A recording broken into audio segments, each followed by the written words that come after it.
Respirez.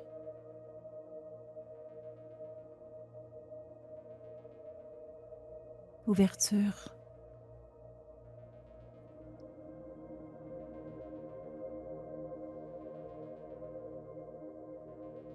Recevoir.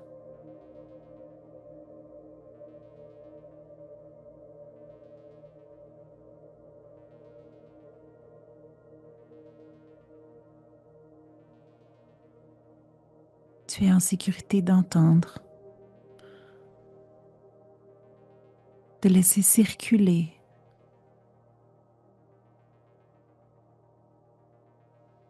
ressentir, voir.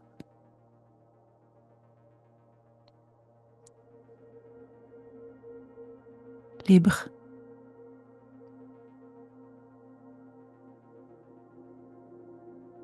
Tu es liberté.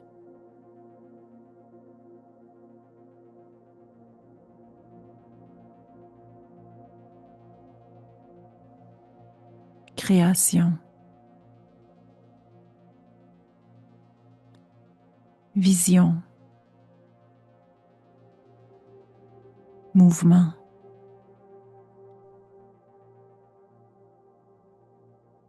Bienvenue au podcast Astro Tough Love.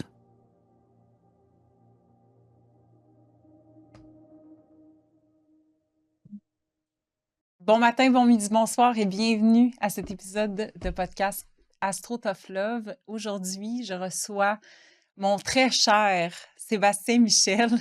Sébastien qui a été mon enseignant. C'est toi qui m'as amené sur la route des arts divinatoires. J'ai appris avec toi le tarot de coaching ainsi que l'astrologie de coaching, la numérologie aussi de coaching. Sébastien, c'est un grand. Si vous ne le connaissez pas encore, il est plus que dû. C'est plus que dû que vous le connaissiez. Puis aujourd'hui, on va comme vraiment... Ce que j'avais envie de vivre avec Sébastien Michel, c'est vous partager déjà l'être extraordinaire qui est. Là, je sais que ça peut te faire rougir ta lune en lion, ce que j'ai envie, c'est qu'on puisse aller explorer son parcours, en fait, en tant que pratiquant des arts divinatoires, parce que lui, il a commencé ça à une époque où est-ce que c'était pas à la mode. Puis, ça prend quand même tout un cheminement de souveraineté, de se rendre où est-ce qu'il est rendu là. C'est comme si tout ton parcours, peut-être que tu ne le savais pas, là, mais t'amenait au succès avec aussi comme l'espèce d'émancipation au niveau des arts divinatoires. Ouais. Puis, tu ne pouvais pas le savoir à l'époque. Puis c'est ça que je trouve extraordinaire. Puis, ce que je ressens de toi depuis le début, c'est cette solidité-là intérieure que peut-être que toi, tu peux paniquer, mais ça se sent tellement pas de l'extérieur. C'est comme si on voit comme... C'est comme t'es inébranlable. C'est ça. Moi, je te sens inébranlable quand que je te vois en entrevue ou quand que je te vois quelque part. C'est comme si... C'est ça. Mais je pense que vu que tu es un chercheur, ça paraît aussi dans tes recherches. Dans quand tu expliques ce que tu fais, que c'est solide puis c'est étudié jusque dans les racines. Oui. Steven Forrest, qui a été quelqu'un d'important pour moi en astrologie, a déjà dit que la Vierge, son secret, c'était d'être compétente. Parce que si le signe de la Vierge est compétent, il va se sentir solide par la suite. Dans mon cas, il y a quand même le signe de la Vierge est important dans ma carte du ciel, il est quand même assez présent avec l'ascendant puis Saturne.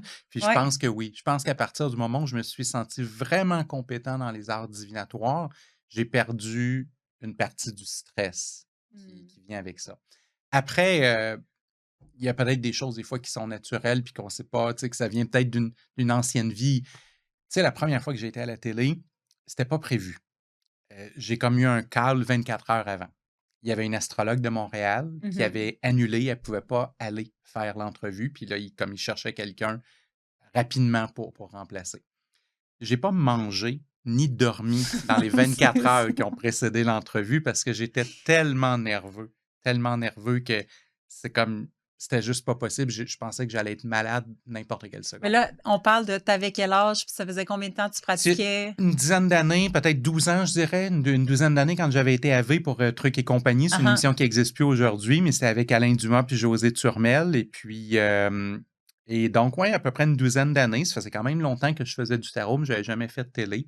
Puis il se trouve qu'il s'est passé quand même un phénomène étrange qui est un peu magique. Puis c'est pour ça que je pense peut-être des fois à une ancienne vie, au sens où après ces 24 heures que je n'ai pas été capable de manger ni dormir, quand je me suis présenté dans le studio, je pensais que ça allait être un échec. Là. Je pensais que ça allait être comme une catastrophe. Une Parce que, humiliation. oui, Tu sais, carrément. avec une lune en lion, c'est sûr. Oui. Puis le réalisateur a dit action. Puis tout a été correct. On dirait que tout s'est placé.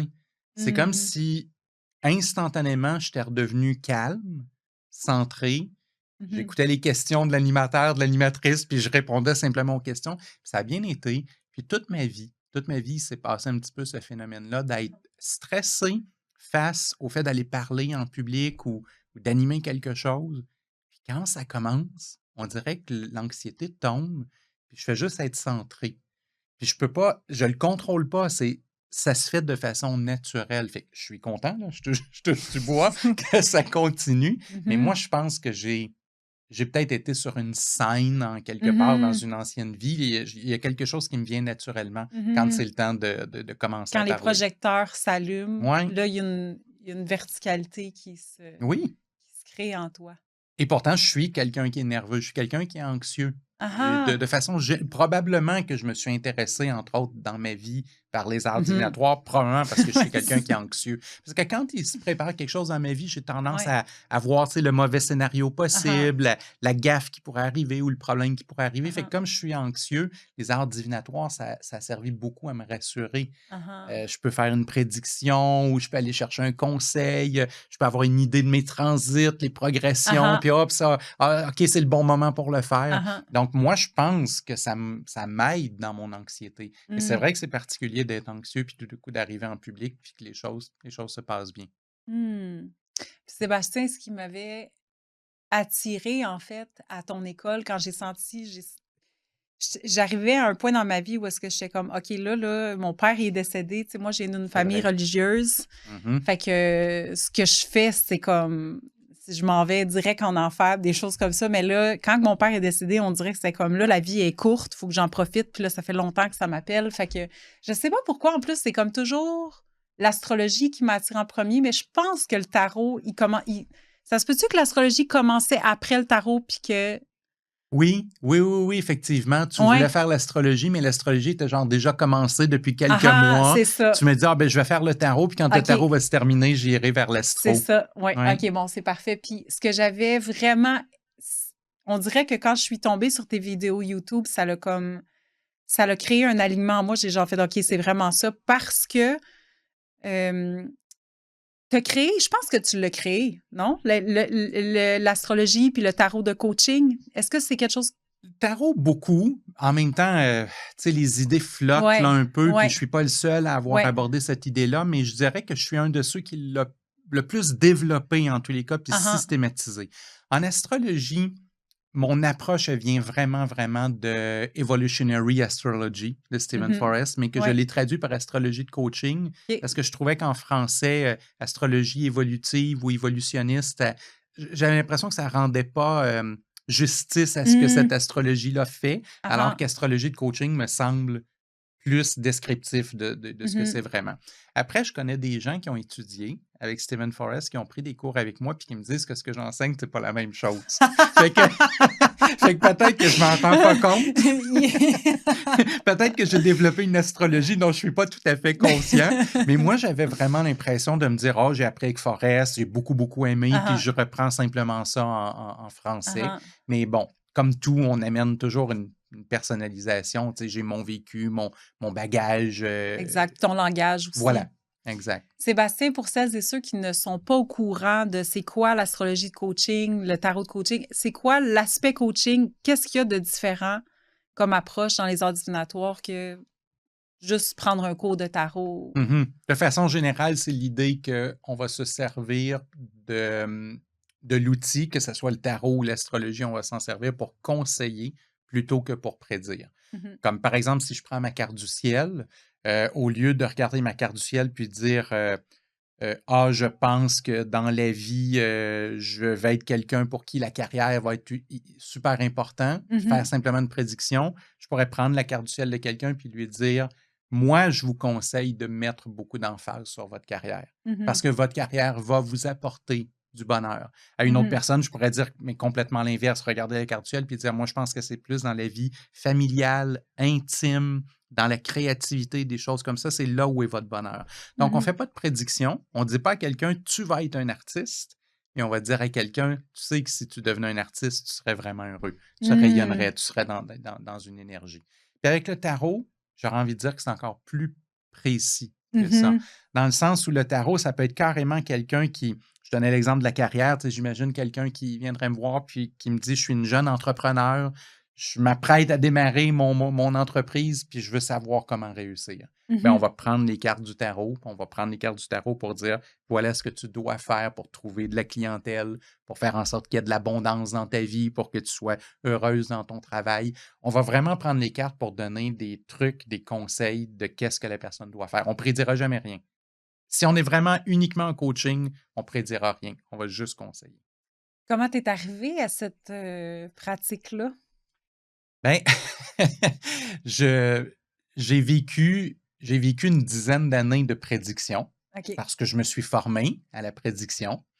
Et c'était ça que je faisais, c'était ce que je connaissais. De toute façon, il n'existait pas vraiment d'autres avenues dans le tarot, à part peut-être un tarot comme très psychologique, du style « Ah, je vais méditer sur mon âme, sur moi », mais c'est pas très pragmatique. C'est intéressant, mais c'est pas très pragmatique. Donc, ce que je connaissais comme tarot pragmatique, c'était de la prédiction. Puis éventuellement, j'avais quand même des consultations à chaque semaine. Des fois, je prédisais quelque chose à quelqu'un, la personne revenait me voir, puis elle me disait « Tu as eu raison, tout ce que tu m'as dit est arrivé ».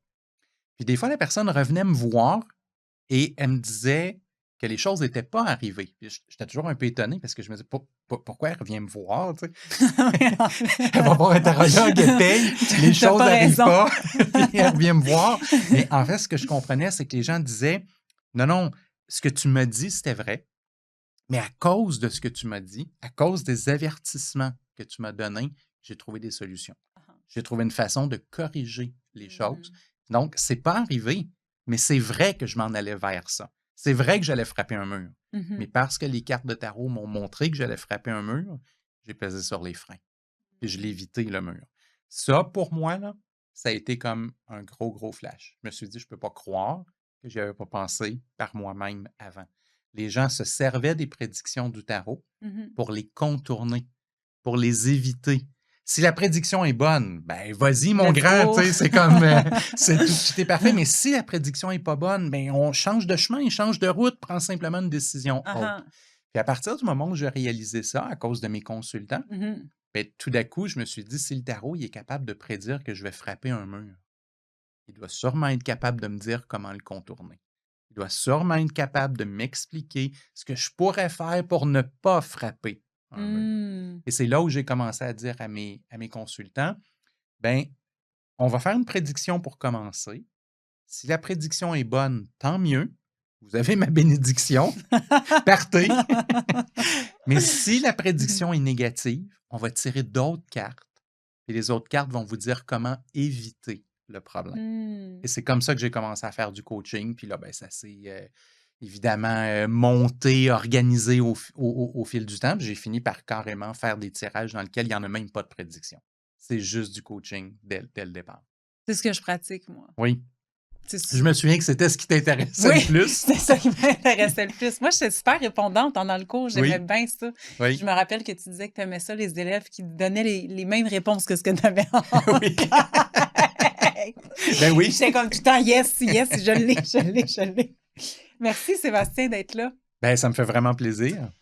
J'ai amené pour commencer du cacao sacré. Tu n'as jamais bu du cacao sacré? Non, jamais. Là, déjà, j'ai préparé ce cacao-là avec des intentions. Puis pour aujourd'hui, c'était le plaisir puis l'alignement, puis une communication claire. Je sais qu'avec toi, c'est pas très problématique. Moi, je suis un peu flottante, mais je pense que si on s'aligne, je vais pouvoir...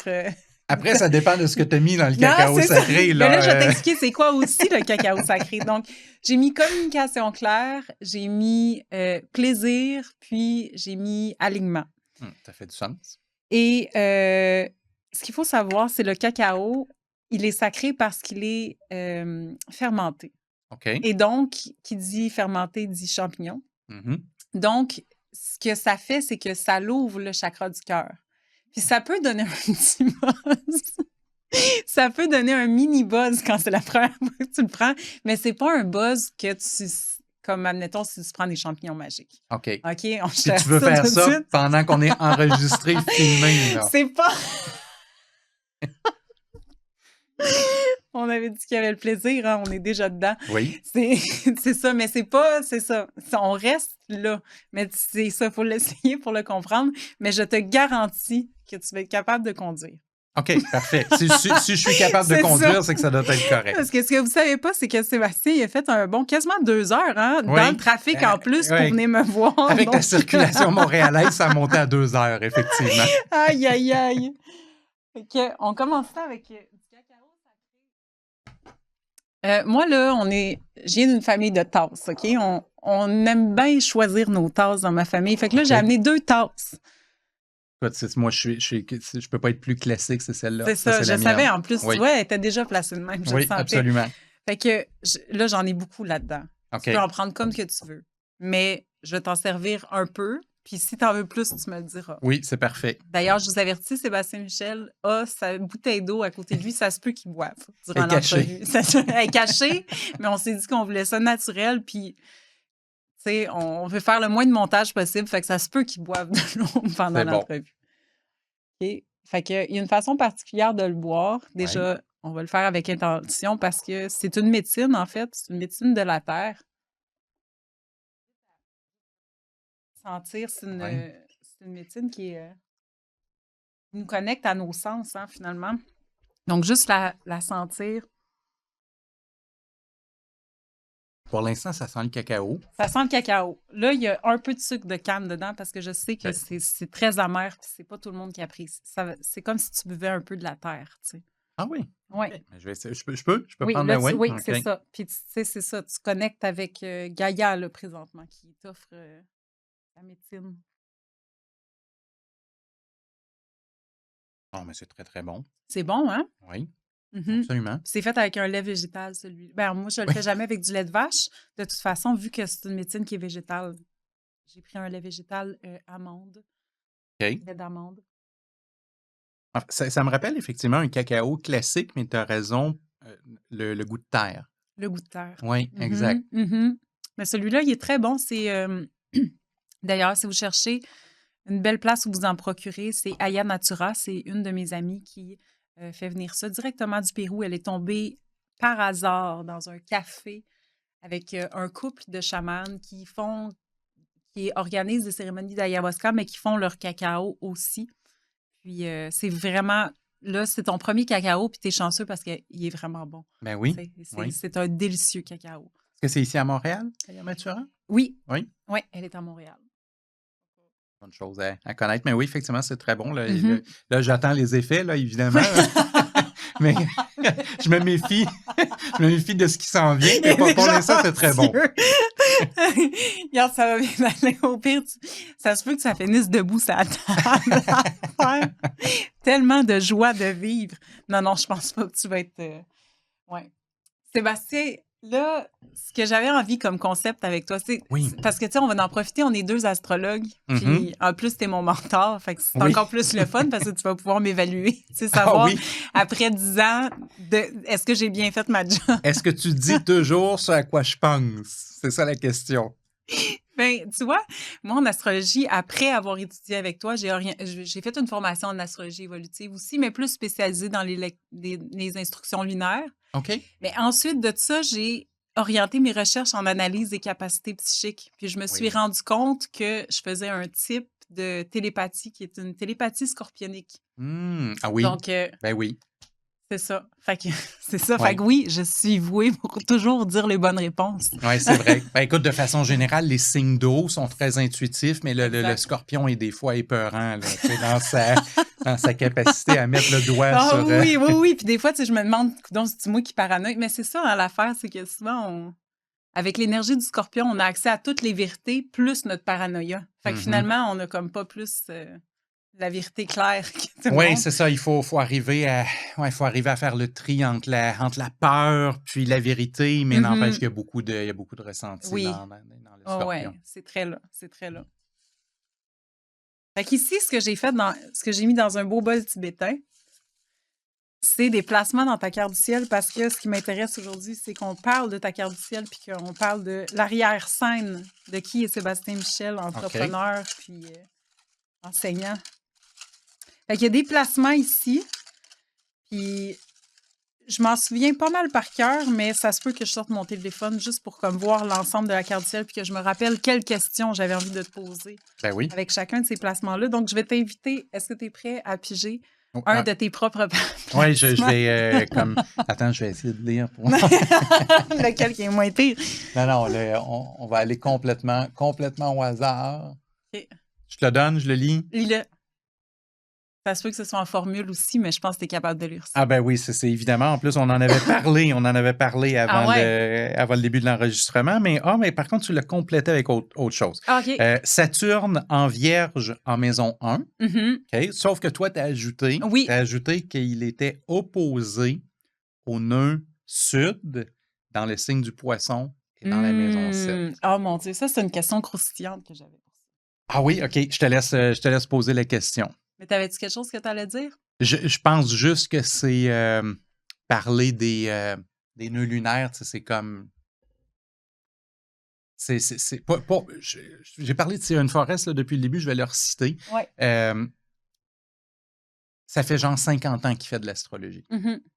Il y a quelques années, je l'ai entendu dire dans une formation, si quelqu'un m'obligeait à parler de sa carte du ciel avec un seul symbole. Puis on s'entend quand on est astrologue, on ne veut pas faire ça.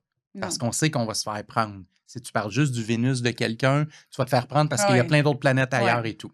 Steven Forrest, il disait, si j'étais obligé, pendant longtemps, j'aurais pensé au Soleil ou à la Lune ou à l'ascendant. Il disait, aujourd'hui, je suis convaincu que je parlerais du nœud sud. Ça ferait du sens. Et plus je vieillis, plus je suis d'accord avec lui. Je remarque chez mes étudiants, chez mes consultants, chez moi-même, que l'axe des nœuds, puis le nœud sud, cette idée d'une forme de vie antérieure, de force qui nous habite, je pense qu'elle est très, très, très, très importante dans notre cheminement. C'est à ça que je pensais. Mais pose-moi ta question. Puis en plus, tu as un deuxième aspect qui vient directement. Tu sais déjà c'est quoi, tu sais c'est quoi le nœud nord qui vient avec. Fait que tu as déjà comme deux informations en une. Il y a un jeu, là. Oui, c'est ça. Absolument. OK.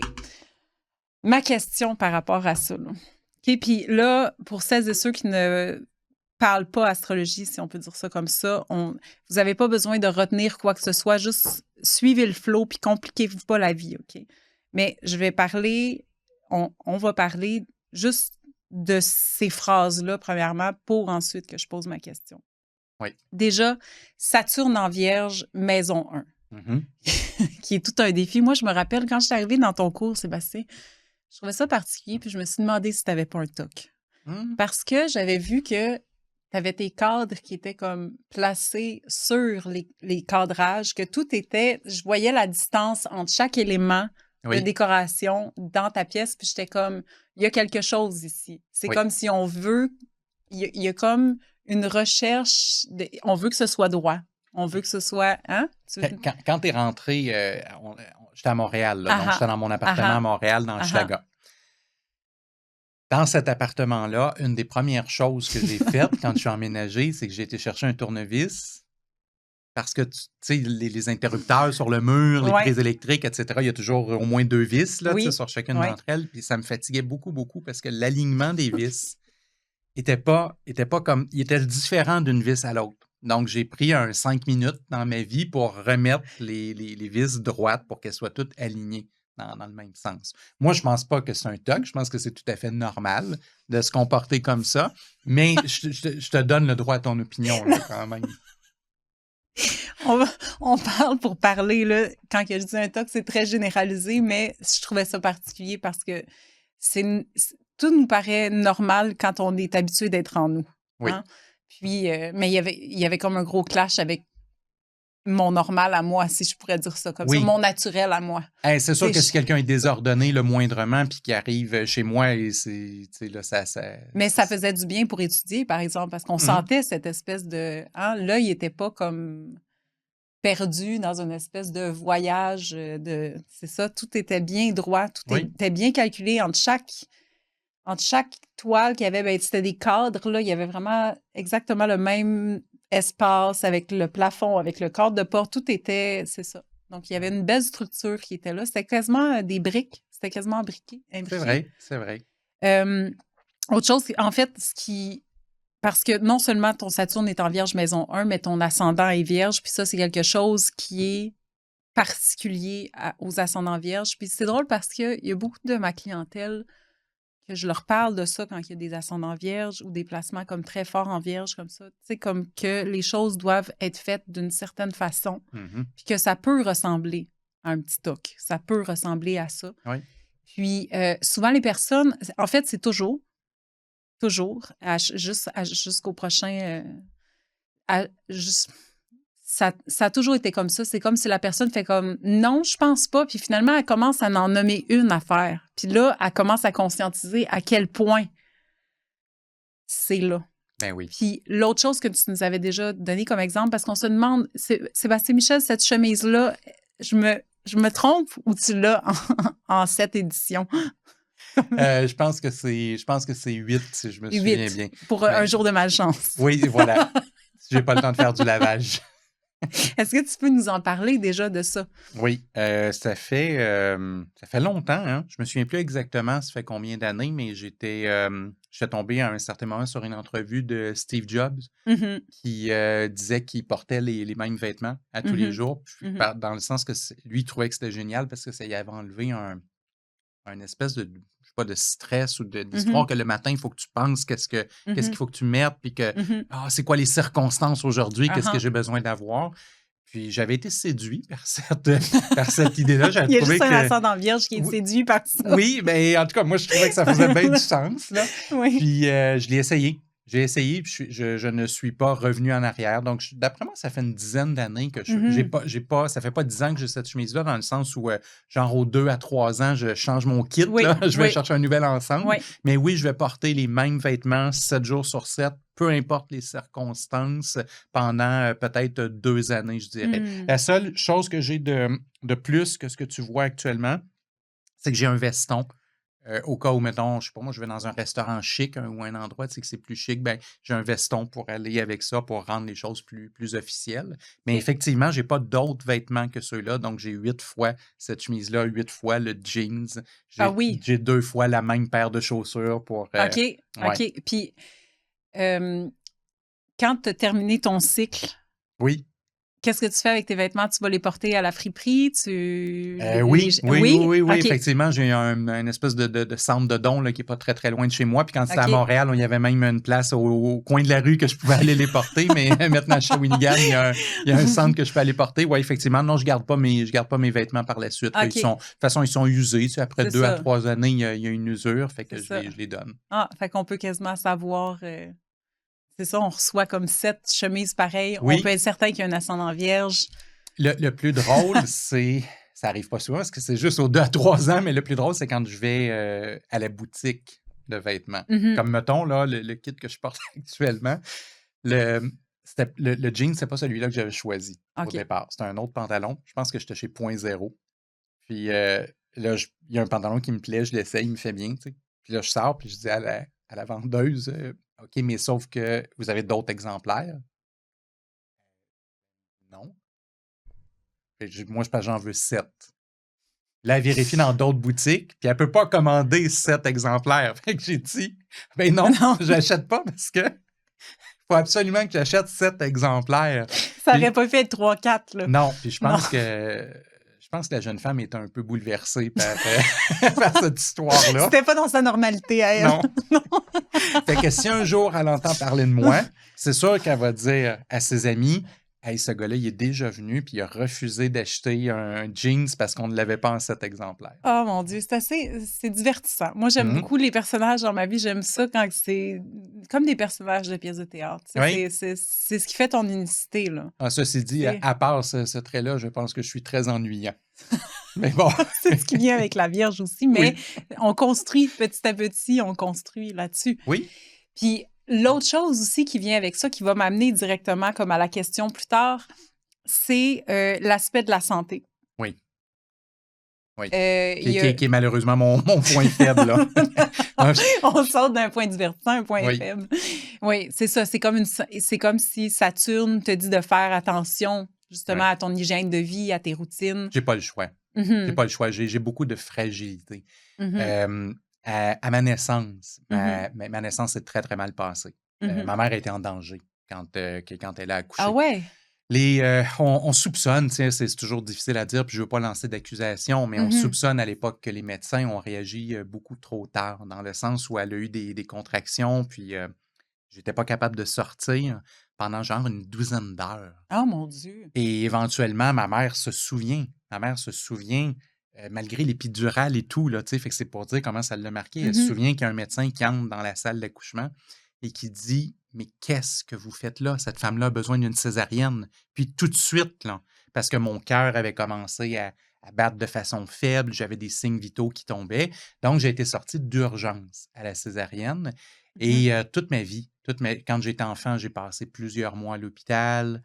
Toute ma vie, j'ai une santé fragile. mhm, Tu sais, les choses ne sont pas super bonnes pour moi physiquement. mhm, Puis éventuellement, ce que je me suis rendu compte, c'est que quand j'ai une routine, pas sévère, mais disciplinée, mhm, si je fais un peu d'exercice à tous les jours, si je m'alimente bien, si je fais vraiment attention à mhm, l'alimentation, entre autres, je réagis très mal à tout ce qui est transformé, mhm, industrialisé. mhm. Faut que les choses soient bio-intégrales pour Ouais, que ça aille bien. ouais. Bien là, tout d'un coup, ma santé tu sais, se Ça, repositionne. OK. Mais sinon, T'as ouais, pas le droit à l'erreur. ouais, j'ai pas le droit à l'erreur. Parce que dans mon cas, les conséquences sont comme toujours graves. Tu sais, maintenant, on dirait que ça dégringole, puis Mhm, ma santé tombe tout d'un coup. Fait qu'il faut vraiment que je sois prudent avec mhm. ça. Puis autant un Saturne en maison 1, ça donne un aspect très ambitieux, autant avec la Vierge, faut que ce soit comme, faut que ça se fasse bien. Fait que c'est comme si t'avais comme pas le choix de maintenir ta santé pour pouvoir Oui, avancer, puis tu gaules en maudit, hein. oui, oui, tout à Moi, fait. rarement, j'ai vu un entrepreneur fonctionner seul pendant aussi longtemps parce que tu as quand même des aides, là. Tu Mhm. comme des personnes qui gèrent un peu tes pages Facebook et tout ça, comme qui offrent des exercices, je pense, ou quelque chose comme Oui, c'est ça. ça. J'ai quelques. Essentiellement, je suis encore un homme orchestre, Ah, là, c'est pas ça. mal. Mais T'es pas tanné, tu... ouais, peut-être qu'il faudrait que je me Ben repose un oui, jour. c'est comme... Non, mais j'ai pas officiellement d'employé. J'ai pas non plus quelqu'un qui viendrait, mettons, m'aider à chaque semaine. J'ai pas ça, là. J'ai pas OK. quelqu'un qui viendrait m'aider à chaque semaine. Ce que j'ai, c'est des gens, des fois, qui vont venir me donner un coup de main, comme sur mon groupe Facebook, ben, je donne un exercice à toutes les semaines. Ouais. Puis des fois, ben, je prends des vacances. Donc, quand je prends des vacances, ben, il y a quelqu'un qui va venir faire l'exercice OK. à ma place.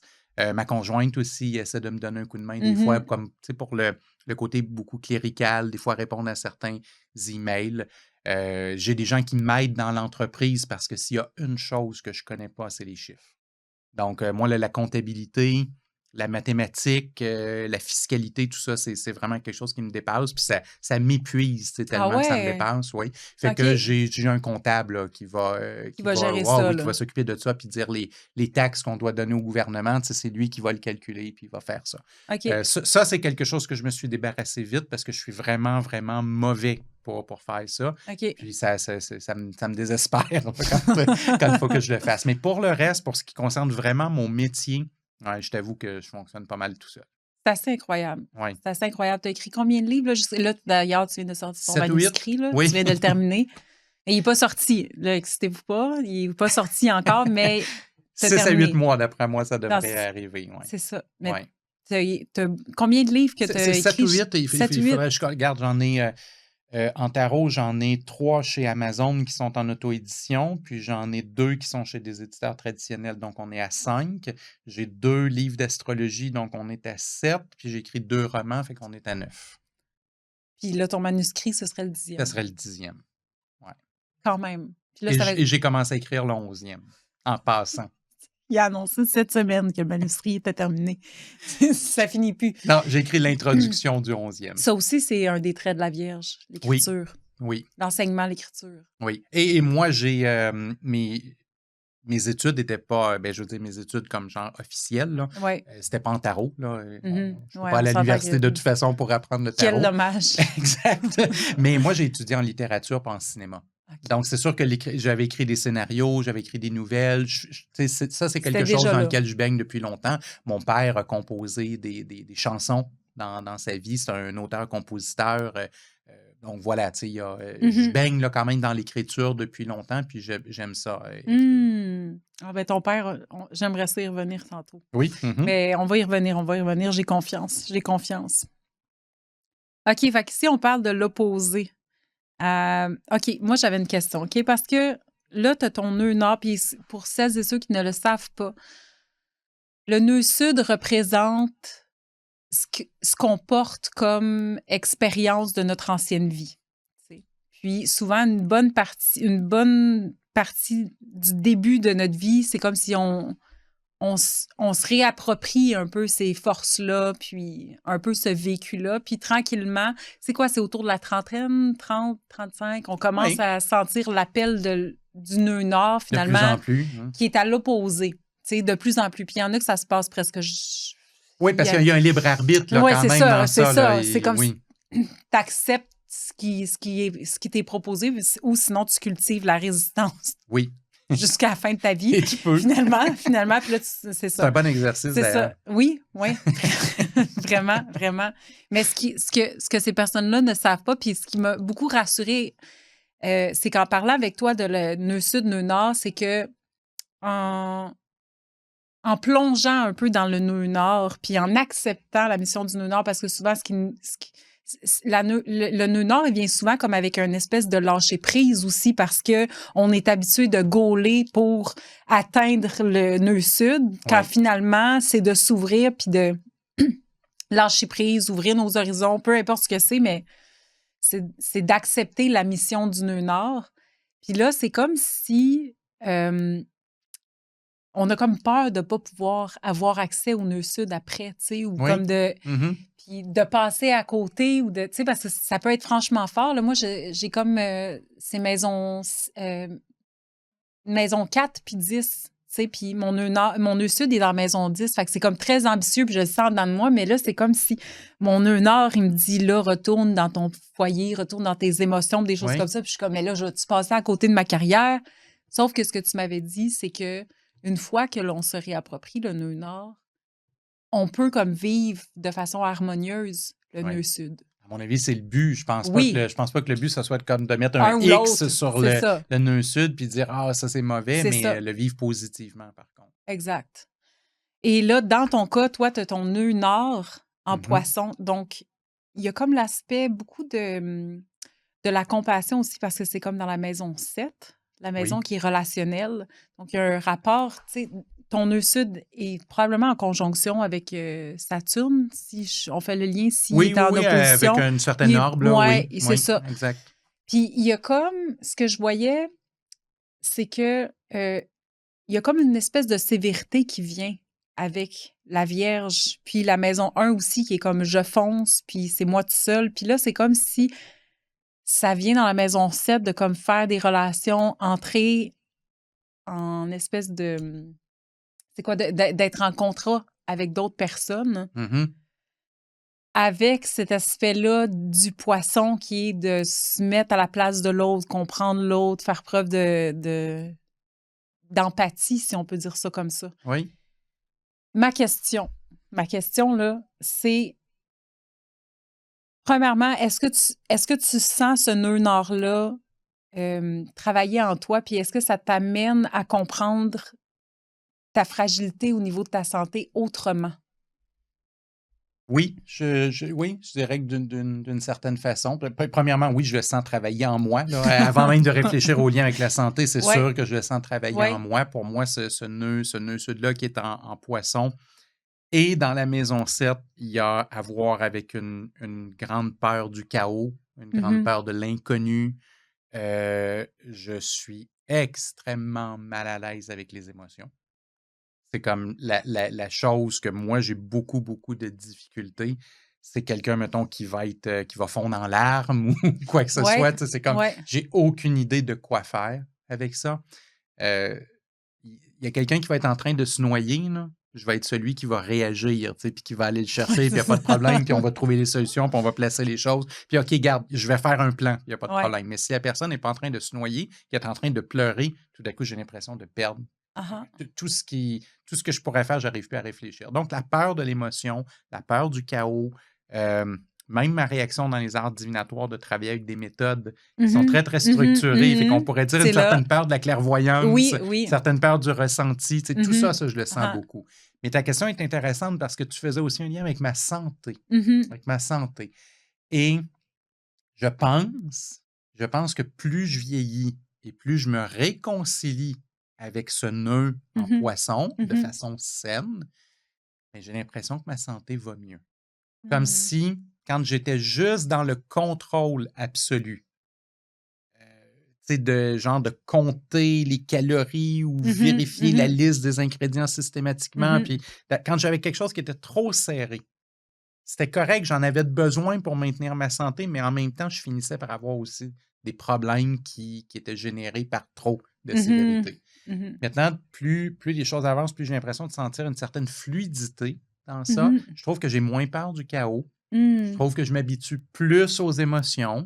J'accepte de plus en plus mon intuition, mon ressenti, mon empathie. Et on dirait qu'il y a un équilibre qui est en train de se faire. Oui, je reste quelqu'un qui a besoin d'avoir une routine qui est quand même assez bien établie, mais elle est plus fluide qu'avant et on dirait que ma santé va mieux avec ça.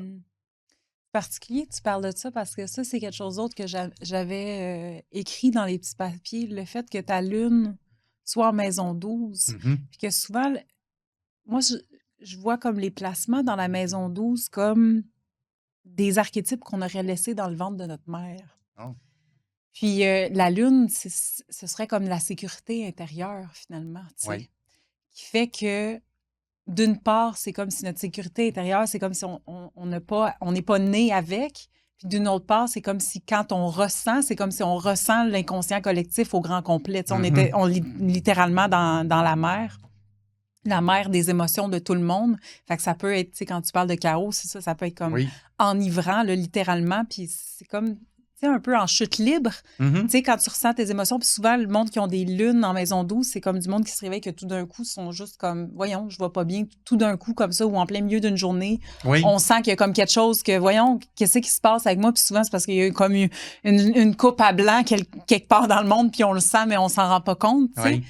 Puis, en Lion, ce que je me suis rendu compte, c'est que c'est beaucoup les personnes qui ont des lunes ou même des soleils aussi peuvent être sensibles là, en Lion, dans la maison 12. Souvent, ça crée comme une espèce d'empathie au niveau de la honte des gens autour d'eux. Comme que tu vas sentir la honte ou la gêne des autres puis la vivre. Fait que je me demandais si tu sentais ça aussi par rapport à tes émotions, comme quand les autres se sentent comme vivre ces émotions-là. Est-ce que ça se traduit en gêne ou en honte en toi? Ou... Oui, tout à fait, absolument. Je vais être très, très, très sensible à l'énergie des personnes qui vont être autour de moi. Fait que du coup, si moi, je suis pas super à l'aise déjà, tu sais, au départ avec les émotions, avec la socialisation et tout, parce que c'est vrai que j'ai tendance à être comme mieux quand je suis un peu à part, pas dans le loin, pas dans le groupe et tout. Fait que c'est sûr que si en plus les gens ne me font pas sentir à l'aise parce qu'eux-mêmes ont un malaise, là, ça amplifie, là, ça multiplie par 10 la difficulté que j'ai déjà à socialiser avec les gens. Tu sais, parce que si vous ne le savez pas, Sébastien, il a son soleil puis son mercure en Verseau. Finalement, je vais tout passer papier puis tu ne le sauras pas. Oui, c'est ça. Puis le Verseau, ça vient comme avec un amour, un intérêt pour l'être humain, mais de loin. C'est parce que justement, c'est comme le côté extraterrestre qui est là. Puis ce que je me suis rendu compte avec le Verseau, c'est qu'il peut y avoir comme une espèce de dégoût par rapport aux émotions, comme si c'était... Qu'est-ce que c'est ça, cette affaire-là? C'est comme, il me semble, c'est comme un peu primitif comme affaire. Je devrais pas, avec mon intellect qui est tellement évolué, je devrais pas avoir à ressentir ça. Oui. Ce que je me demandais, moi, parce que, tu sais, je veux dire, je te vois aller aussi, tu t'occupes, tu fais tes choses tout seul, puis je me disais, parce qu'avec chaque Verseau, ils ont comme un appel à leur communauté, à quelque part, à leur famille d'âme, tu sais. Puis, est-ce que tu sens que si si tu ouvrais plus à tes émotions, si tu te sentais plus confortable de les vivre ou de les ressentir, est-ce que tu sens que ça pourrait te rapprocher ou faire une espèce d'appel à une espèce de famille d'âme? Je pense que oui. Je pense que oui. Dans le sens où ma famille d'âme, j'ai tendance à beaucoup la développer avec mes étudiants. Beaucoup plus qu'avec ma clientèle de consultation. Ah ouais? Oui, parce que les étudiants, je les vois pendant 12, 13, 14 mois. Quand quelqu'un fait tarot et astrologie, Oui, c'est on ça. est rendu à 3 ans durant lesquels on se voit. Je les vois chaque semaine. Moi, je me connecte toujours. Tu sais, mettons, si le cours il commence à 2 heures, je suis connecté au moins 20 minutes avant parce que je veux discuter avec les gens librement, là. Fait que les gens, ils me parlent de leurs vacances puis de ce qu'ils vivent dans leur vie. Cette semaine, j'étais super touché parce que, puis elle va se reconnaître, là, j'espère que je ne susciterai pas des émotions négatives, mais il y a une étudiante qui s'appelle Dani, puis elle vient de perdre son chien. Puis là, elle me racontait, tu sais, qu'elle était en vacances en Espagne, mais que, tu sais, comme ça avait gâché toutes ses vacances. Puis j'étais touché parce que j'ai moi-même eu des animaux. Je les ai tous perdus, malheureusement, au fil du temps. Je sais comment ça blesse, tu sais, quand ça arrive. Fait que tu vois, j'ai une relation avec mes étudiants comme ça. J'ai une relation où est-ce qu'une personne peut venir me dire, Sébastien, actuellement, je viens de perdre mon chien, je me sens triste et tout. Je la vois là, ma communauté.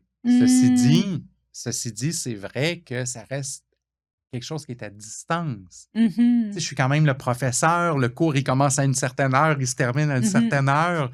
Est-ce que je pourrais être plus dans l'émotion puis plus connecté encore plus physiquement, socialement avec une grande famille? Certainement que je pourrais y arriver. C'est quelque chose avec lequel j'ai de la difficulté. Puis je pense que des fois, on peut prendre des décisions de vie inconscientes, mais qui favorisent ça. Tu sais, j'ai quitté Montréal en 2020, puis maintenant, j'habite à 2 heures de route. Donc, établir la communauté, ben ça, en tous les cas, ça ne va pas être avec la communauté ésotérique montréalaise parce que je suis juste trop loin avec ça. Donc, je me rends compte que des fois, j'ai même pris des décisions dans ma vie qui n'ont pas été prises pour ça. Là. Tu sais, je ne me suis pas dit je veux déménager de Montréal parce que je ne veux pas être en contact avec mes voisins. Mais n'empêche que je me rends compte que je prends des décisions de vie. Le déménagement, le fait que je privilégie beaucoup la randonnée, les voyages, les retraites, la méditation. Les cours en ligne. Les cours en ligne. Mais techniquement, quand tu cumules tout ça, tu vas te rendre compte que c'est toujours des activités où je me retrouve seul. Ouais, ou à tout le moins avec un filtre. Parce que bon, je ne suis pas seul dans le cours en ligne, mais il y a un filtre et un écran. Puis, j'ai une question pour toi en tant qu'astrologue, là. Est-ce que tu penses que des Verseaux ou comme l'énergie du Verseau chez un individu peut se sentir bien complètement seul ou à un moment donné, il aspire vraiment à trouver sa communauté? Moi, j'aurais envie de dire qu'il peut être bien complètement seul. mais là, on parle de ta nature. Écoute, c'est une question que je trouve difficile à répondre parce que même, tu sais, je fais une blague là, quand je dis ça, au sens où quand je pars en vacances, très, très souvent, je fais des voyages de randonnée. C'est une des choses que j'aime le plus au monde, aller dans des endroits très sauvages, très éloignés, où il n'y a même pas de signal Internet et tout. Et j'adore faire ça. Mais n'empêche qu'au bout d'une semaine, je commence à m'ennuyer beaucoup, beaucoup de mes étudiants. Et que quand on revient, ma conjointe, elle ne sera peut-être pas contente que je dise ça, là, mais en tout cas, elle n'est pas contente de revenir à son travail. Elle ne fait pas un travail qui la passionne. C'est pour payer les comptes. Fait que c'est sûr qu'elle, quand les vacances se terminent, elle aimerait mieux rester que de revenir travailler. Mais moi, dans les derniers jours, je suis content que les vacances se terminent parce que j'ai vraiment, vraiment hâte de me reconnecter avec les étudiants. Ce qui fait que même si je fais la blague de dire que le Verseau pourrait être heureux complètement seul, la vérité, c'est que c'est pas vrai. C'est pas vrai parce que quand je suis complètement seul, je suis heureux un certain temps, mais j'ai rapidement envie de reconnecter. C'est juste que je suis plus à l'aise, et c'est probablement le cas de beaucoup de Verseaux, je suis plus à l'aise de reconnecter avec le filtre du réseau social qu'un à un ou vraiment physiquement avec des gens comme en permanence.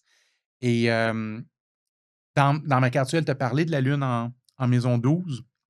Un conseil qui m'a été donné éventuellement en astrologie, c'était de dire que les gens qui ont une lune en 12 ont besoin d'avoir des moments où ils déconnectent Mhm, et où ils mhm, sont seuls, puis ils font mhm, rien du tout. mhm, Et dans mon cas, la méditation a comme beaucoup apporté mhm. ça, tu sais, comme Oui, obligatoire, parce que si tu médites, ben, oui. tu es seul puis tu fais rien. Uh-huh. Mais même si je médite pas, c'est vrai que j'ai besoin d'avoir des moments dans ma journée où je peux juste être assis à regarder au loin puis à rien faire. Mhm. Donc, c'est complexe ta question parce que je peux pas être juste en Non, méditation c'est toute la ça. journée, je serais pas heureux. Mais d'un autre côté, j'ai besoin à un certain moment de dire, OK, là, là je veux voir personne, je vais être seul, je vais être dans le silence complet. C'est ça ma vie. C'est de trouver le bon équilibre Mhm. dans ça. Merci, Sébastien. Je trouve ça super intéressant. On a parlé de ton père tantôt, puis là, Oui. j'aimerais y revenir parce que ça fait partie de ton histoire, puis Mhm. ton histoire, je dirais, courageuse. OK? Comme on l'a dit au début, tu t'es lancé en entrepreneuriat, Oui. comme vraiment à tirer les cartes, puis à assumer ça aussi dans ta vie. Puis il s'est passé quelque chose de spécial par rapport à ton... Parce que ton père, c'est un médium... C'était... Il est encore il vivant. est Oui, encore vivant. oui, oui, tout à fait. C'est un médium assumé dans le sens où il y a des visions et des choses comme ça. Chose Oui. que toi, tu dirais pas que tu as des visions. Non, non, pas du tout. Pas du tout. Plus le temps passe, j'ai certainement des intuitions, Oui, là, des oui. ressentis, mais vraiment pas ce qu'on appellerait de façon classique une clairvoyance ou Oui, une c'est ça. médiumnité, non. OK. Fait que ton père, lui, il a vécu un événement. Oui. Puis je me demandais si tu pouvais nous en parler un peu. Oui, tout à fait. J'étais encore enfant quand c'est Mhm, arrivé. Et en fait, c'est ça ce qu'il faut peut-être juste dire au départ, c'est que mon père faisait du tarot. C'est mhm, d'ailleurs la raison pour laquelle j'ai appris si jeune à mhm, faire du tarot, parce qu'il y avait un jeu à la maison sur la table. Et à un certain moment, je viens de la Nodière, puis donc mon père dans un petit village qui s'appelle Sainte-Marie. Et il y a quelqu'un qui était disparu, un des gens dans le village qui était disparu, ça faisait plusieurs jours, puis la famille était comme très, très inquiète. Et ils sont venus voir mon père pour lui demander s'il pouvait tirer les cartes et dire où est-ce qu'il est, où est-ce qu'est cette mhm, personne qui est mhm, disparue, tu sais, il est mhm, arrivé quoi, on fait quoi pour le retrouver. Puis mon père a tourné les cartes, puis comme il faisait beaucoup plus de la clairvoyance, de la médiumnité que du mhm, tarot, mhm. lui, il a juste dit ce qu'il ressentait et il leur a dit, il est en forêt, il est décédé, il est en forêt. Et là, ça a comme sonné une cloche chez les gens qui étaient venus poser la question parce qu'ils se sont rendus compte qu'il y avait un endroit qu'ils n'avaient pas vérifié. C'était quelqu'un qui avait une espèce de shack, là, de cabane en bois. La personne qui était décédée. Oui, qui était OK. décédée, elle avait ça parce qu'il faisait du trapage, donc il allait en forêt pour aller chasser les animaux. Puis ils n'avaient pas pensé d'aller vérifier dans son shack. Donc là, ils sont allés voir, puis il était pendu à un arbre juste à côté du shack. Et ben, nécessairement, déjà, là, pour mon père, c'est bouleversant. Mhm, Cette mhm, personne-là, il la connaît. C'est un ami, c'est quelqu'un qui croise à tous les mhm, jours. Donc, ressentir la mort de quelqu'un, c'est pas agréable. mhm, Mais en plus, les gens dans le village, ils ont eu tendance un peu comme s'il y avait un froid qui s'est installé, un peu comme une colère qui s'est installée, un petit peu mhm, comme si c'était mon père qui était fautif. mhm, C'est comme si c'était de sa mhm. faute à Ouais, lui ce qui était il fallait arrivé. mettre ça sur le dos de quelqu'un, là. Voilà, puis c'est lui qui l'a prédit, donc C'est lui qui l'a tué. ouais, en tout cas, ils l'ont pas dit comme ça, mais tu sais, on ressentait C'est le ça. malaise. Ouais. Et mon père, ça l'a beaucoup, beaucoup frappé. Et Mhm. il a rangé son jeu de tarot dans sa boîte, puis il n'a jamais retouché, Même à ce jour. même à ce jour. Depuis quelques années, il s'est amusé avec moi. OK. À Noël, par exemple, dans Uh-huh. les fêtes de famille, Uh-huh. il a tiré une carte ou deux, tu sais, Uh-huh. pour s'amuser, mais il n'a jamais refait de consultation à quelqu'un d'autre depuis ce Mhm. temps-là. Ah Et il non. m'a offert son jeu pas longtemps après parce que Mhm. moi, j'étais intéressé Uh-huh. au jeu. Alors, il me l'a Uh-huh. donné. Il me l'a donné en disant, moi, j'en referai plus, là. Donc, je te le lègue. Donc, Hmm. du coup, c'est ça, mon père a même plus de jeu de tarot. Quand je dis qu'à Noël, il a tiré des cartes avec moi pour le plaisir, c'est avec mon jeu. Parce que lui, il n'en a plus de jeu de Tu y tarot. as-tu offert un... J'ai donné un exemplaire du mien, oui, Ouais? évidemment. OK. Mais c'est ça, lui, il n'a jamais eu d'autres jeux de tarot vraiment en sa possession depuis ce temps-là. Wow. Fait que ça a mis fin ça a mis fin au tarot pour lui. Ça t'a fait quoi de voir ton père comme ça? Ouais, écoute, sur le coup, j'ai pas été très, très conscient, je pense, de la Mhm, situation. Je me suis juste dit, ben, il en fait plus, il m'offre son jeu de tarot, j'étais content d'avoir mhm, son jeu de tarot. Je pense que c'est plus tard que le souvenir m'est vraiment revenu en tête, quand j'ai commencé à faire du tarot beaucoup mhm. et que j'ai moi-même commencé à ressentir une forme de jugement. Là, on dirait que le souvenir, tu sais, de mon père est Ah, revenu pour dire: «Ah oui, c'est vrai, c'est dangereux ça». Des fois, il y a des gens qui ne sont pas contents, mhm, mhm. avec ça. Tu disais là, dans ta Oui, présentation que j'ai commencé à faire du tarot à un moment où c'était pas à la mode. oui. Effectivement, moi, là, j'ai connu l'époque où est-ce que j'avais une ligne professionnelle puis une ligne personnelle. Il n'était pas question de donner le numéro personnel, tu sais, mettons dans une publicité ou quoi que ce soit, parce que je recevais régulièrement des messages, Ah ouais. agressifs là, sur mon répondeur, là. C'est des gens qui appellent soit pour dire que je m'en allais en enfer ou des gens qui appellent pour dire que je suis un escroc puis que je vole les gens puis des Ah des trucs. ouais. Ah oui, j'avais des messages là, comme ça, là, très, très, très agressifs, très violents Ah sur mon ouais. répondeur presque à chaque semaine. C'était Dieu merci, ça a beaucoup changé. Ah Ça ah, a beaucoup ah ah. changé.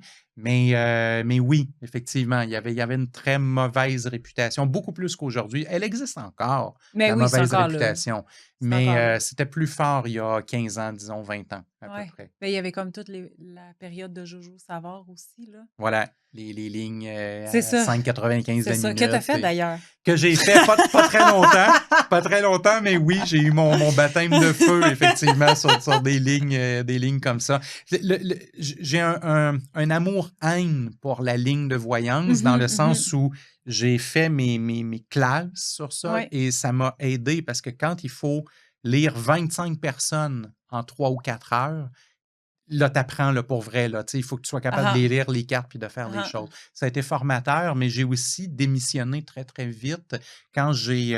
en fait, ce que je vais le dire, là, j'ai démissionné le jour où mon superviseur a écouté mes appels téléphoniques, parce qu'il faisait ça. Donc, ils écoutaient les appels des tarologues, des astrologues. Mon superviseur m'a convoqué pour me dire, il y avait une loi au Canada à l'époque qui disait qu'on ne pouvait pas appeler pendant plus que 10 minutes. C'était pour éviter que les gens s'endettent, là, tu sais, comme des Ah fous, oui, là, à ouais, ouais. 5,95 la minute, tu parles pendant 2 heures, Mhm, ça mhm, coûte cher. mhm. Donc, le gouvernement limitait à 10 minutes. Et mon superviseur m'a dit, j'ai écouté les enregistrements, puis quand tu arrives dans la 9e minute, tu es supposé inventer quelque chose qui va forcer la personne à raccrocher puis à rappeler. Tu sais, du style, dans la 9e minute, Mhm, tu es supposé mhm. dire, oh, ouais, je vois quelque chose de vraiment, vraiment important Oh, pour vous. Parce que là, la ligne va couper, puis la ouais. personne, elle se dit, hey, j'ai pas le choix de rappeler. Puis moi, je Mhm, refusais de faire ça. Je me disais, je lis les cartes, là. Je suis pas là pour forcer la mhm, mhm, personne à rappeler. Fait que j'ai démissionné. Alors, mhm, effectivement, c'était malheureusement un endroit dont je pense que les gens qui travaillaient sur place étaient honnêtes, mhm. mais les gestionnaires de ces lignes-là étaient là pour le profit simplement. Hmm. Alors, Quand même. Puis ça te faisait quoi pour revenir là, quand tu avais des appels qui étaient mhm, comme de menaces ou des choses oui, comme ça? Dans ton processus, admettons, vu que tu avais déjà comme vécu ça un peu avec ton père, oui. là, qu'est-ce qui a fait que tu as continué? Puis est-ce qu'il y a eu des moments où est-ce que tu voulais arrêter quand tu vivais ça? Sur le coup, oui, vraiment, au moment où Oui, tu oui. entends le message, c'est sûr que certainement, je me demandais, tu sais, est-ce que ça vaut la peine que je continue ou, Ah ou ah. non. Ça ne durait pas très, très longtemps, cette impression-là, parce que j'aime trop le tarot. Mhm, J'aime trop le tarot, puis il faut toujours se souvenir que le message sur le répondeur va, je sais pas moi, durer 40 secondes mhm, versus une consultation avec quelqu'un qui vient me voir, puis que j'ai passé 1h30 et que la personne me parle pendant 1h30 de comment ça l'aide, que ça lui fait du bien et tout. Fait que, tu sais, les 90 minutes, ils surpassent largement les mhm, 40 secondes de messages haineux, mais mhm, ça reste désagréable. Et ce que ça a surtout fait, c'est ça m'a jamais il m'est passé l'idée d'arrêter, en réalité, mhm. parce que j'aimais trop ça. Mais ce que ça a fait de vicieux, c'est que j'ai commencé à mentir aux gens sur ce que je fais dans la vie. Donc, quand quelqu'un me demandait qu'est-ce que je faisais dans la vie, ben, il y a eu un temps où j'avais un emploi à temps partiel dans les banques. Fait que ça, c'était super, hein, c'était mon excuse. C'était Mhm. mon garde-robe, c'était mon closet à moi. Tu sais, je suis comme ça, je travaille dans une banque, je fais pas du tarot, de Mhm, mhm. l'astrologie. Et puis, un temps aussi, là, je travaillais plus dans les banques, fait que je pouvais pas dire ça, mais j'avais écrit des livres Donc, quand on me posait la question, je disais, je suis écrivain.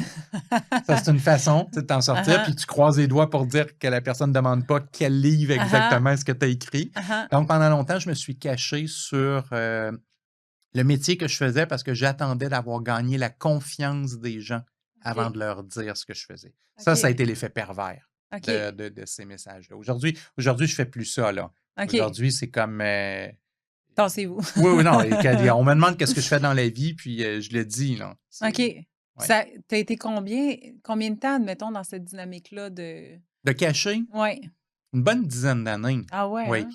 Parce que j'ai quitté définitivement les banques en 2008, si je me souviens bien.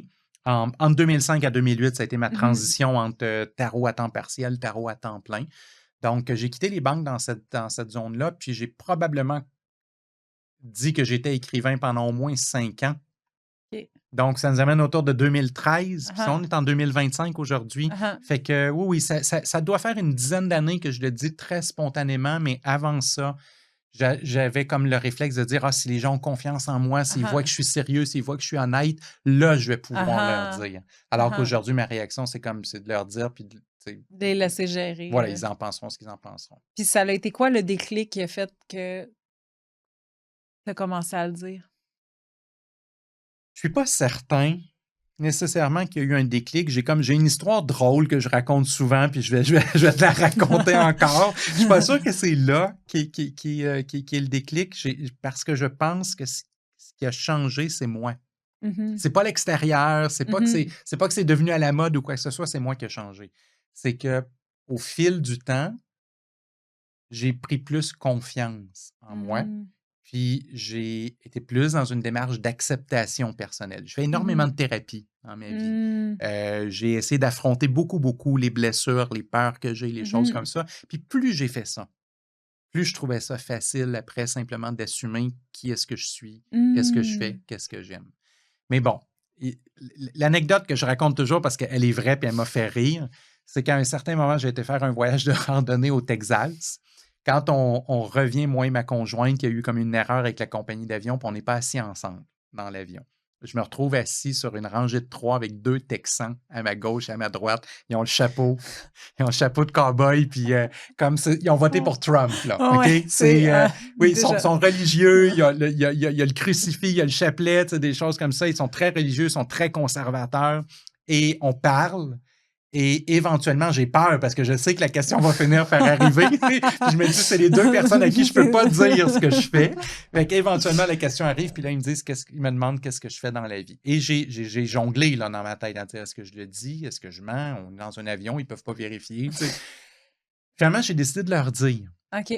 Ils m'ont posé des questions. Puis ils disaient, OK, comment ça marche? Pourquoi tu fais ça? Tu sais, ça vient d'où? Puis finalement, je leur ai parlé beaucoup de tarot et d'astrologie durant tout le vol. Quand on est arrivé à l'aéroport, il y a un des 2 qui s'est tourné et qui me dit, je ne pensais pas que le tarot et l'astrologie, ça pouvait être sérieux. Je suis content qu'on se soit parlé parce que je vais aller lire sur ça. Oh. Puis là, je me suis dit, hey, si j'ai pu convaincre un Texan de s'intéresser, d'aller lire au tarot et à l'astrologie, ça doit être parce que je fais quelque chose qui est solide. C'est pour ça que des fois que tu me dis, as-tu eu un déclic? Je pense toujours à cette anecdote-là parce que c'est vrai qu'après que ça se soit passé, je me suis dit, pourquoi je ne le dirais pas? Pourquoi je ne ferais pas juste le dire? Mais honnêtement, je pense que c'est beaucoup plus le travail thérapeutique sur moi qui a eu un changement parce que je suis comme plus à l'aise simplement de parler de ce que je fais. Ouais. Es-tu d'accord pour dire que lorsque l'on assume quelque chose, la réaction des autres, oui. La réponse, en tout cas, est comme pas du tout la même que si on est comme complexé puis que ça sort par à gauche et par à droite? J'en suis convaincu. Tu sais, j'ai pas une preuve absolue, mais juste en termes statistiques, je devais recevoir probablement un message haineux à peu près à toutes les 2 semaines. Tu sais, 1 ou 2 messages par mois sur mon répondeur. Depuis que j'assume complètement que moi, je vais mieux avec ce que je fais, que je me sens à l'aise avec ça, que je le dis, le nombre de messages, c'est presque 0. C'est presque... Premièrement, des messages sur mon répondeur, il n'y en a plus. Et ça, c'est fini, là. Ça doit faire 5 ans là, que je n'ai pas reçu de messages comme ça. Ce qui existe encore, c'est Facebook. Des fois.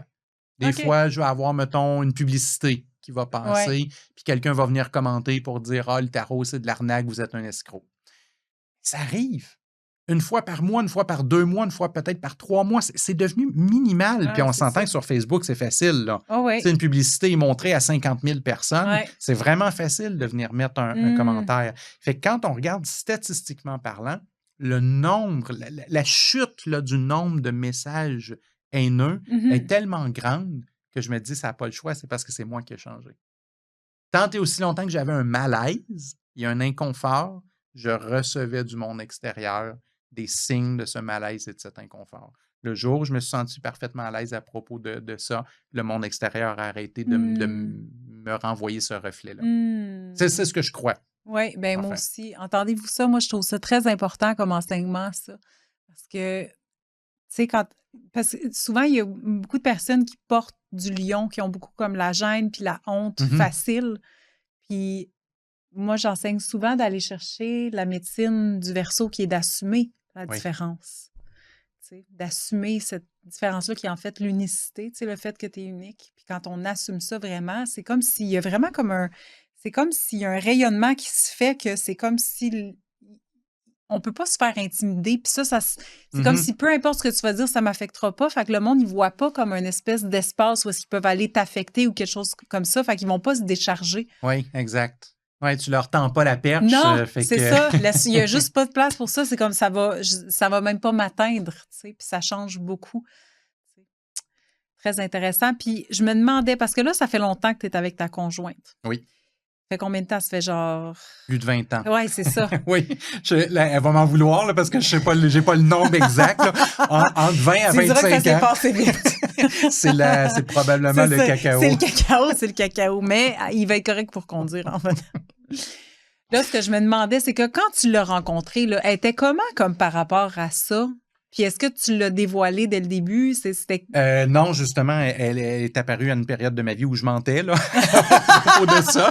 Même en date? Oui, même en date. Ah ouais. Ben, écoute, c'est parce qu'on s'est rencontrés dans des circonstances particulières. C'était à l'époque où je l'ai rencontré, le tarot, c'était ce que j'aurais plus comme appelé ça, c'est un anglicisme, c'est un québécisme que je m'apprête à utiliser, mais c'est mon sideline.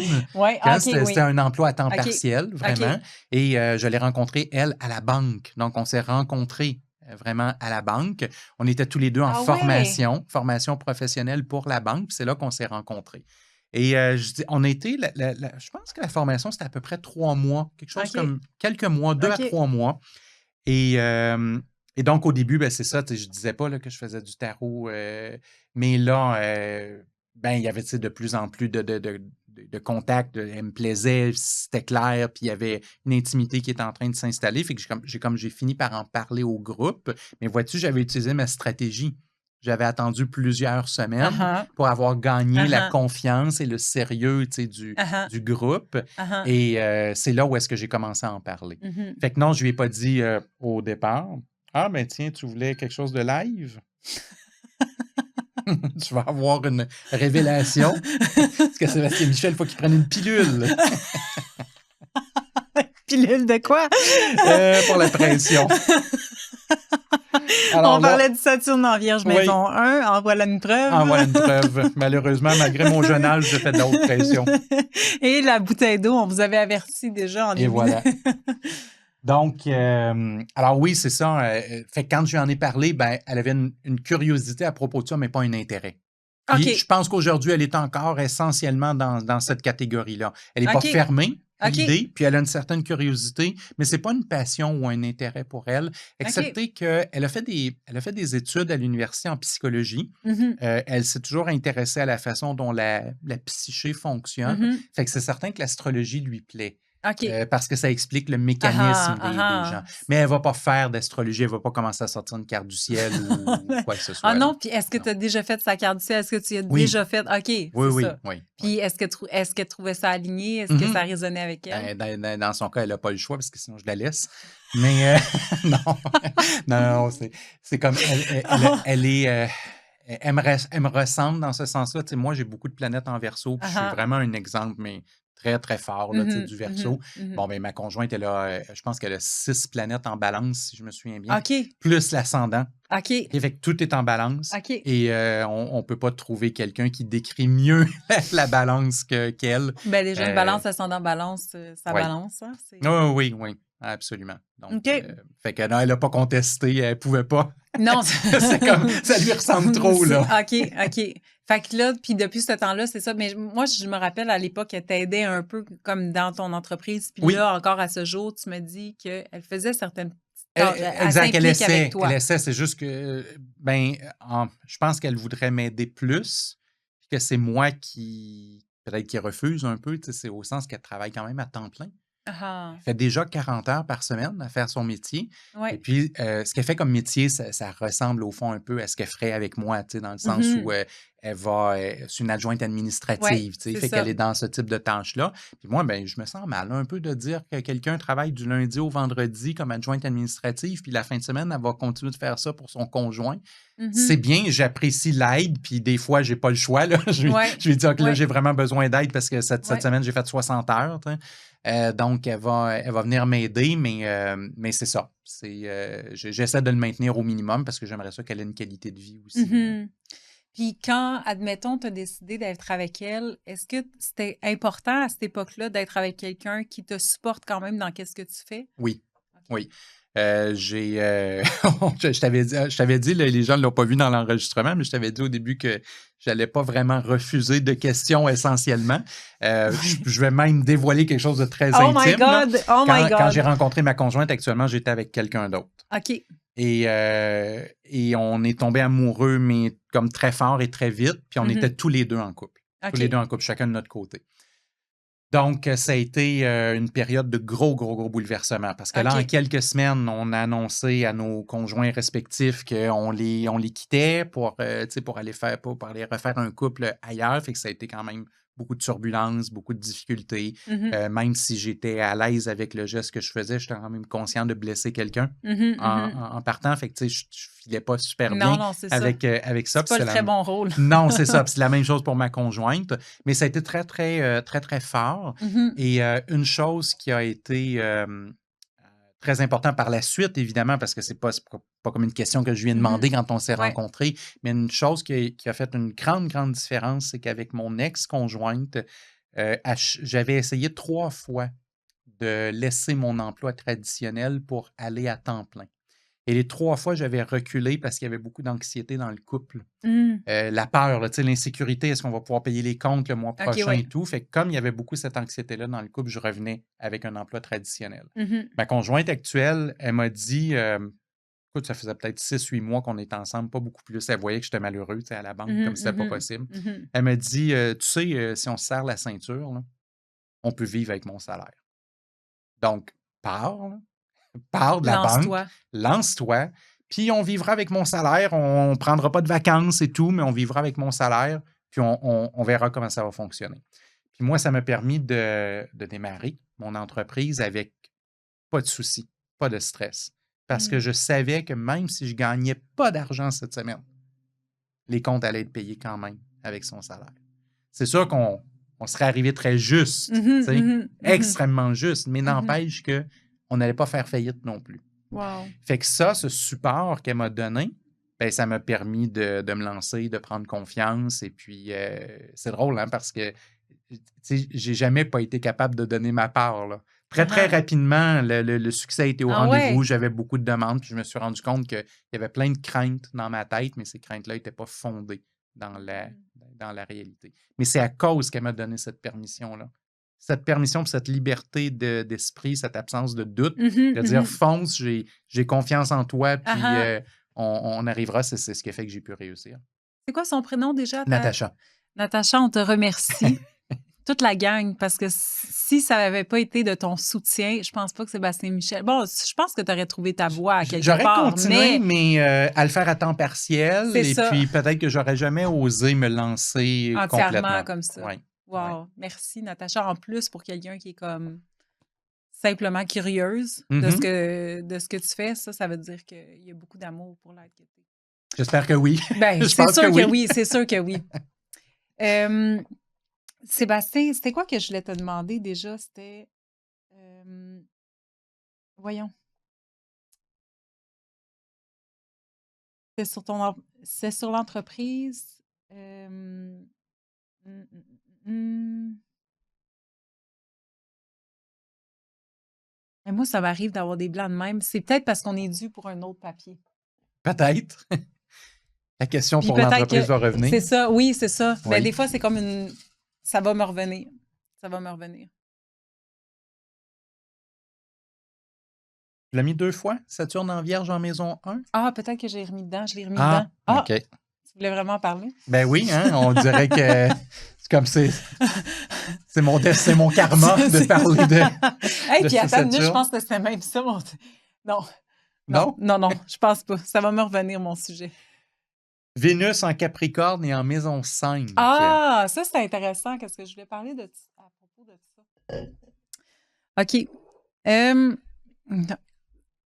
Moi, déjà, Vénus en Capricorne, c'est pas... Tu sais, Vénus, c'est un archétype en nous qui a envie de prendre plaisir, puis être confortable, puis s'amuser, tout ça. Puis c'est comme un peu le personnage romantique en nous.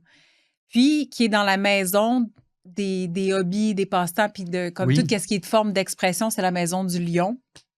En Capricorne, qui est quand même sérieux, très sérieux, puis comme ambitieux. Ce que j'ai remarqué, quand j'ai écrit ça, ça me dit branding.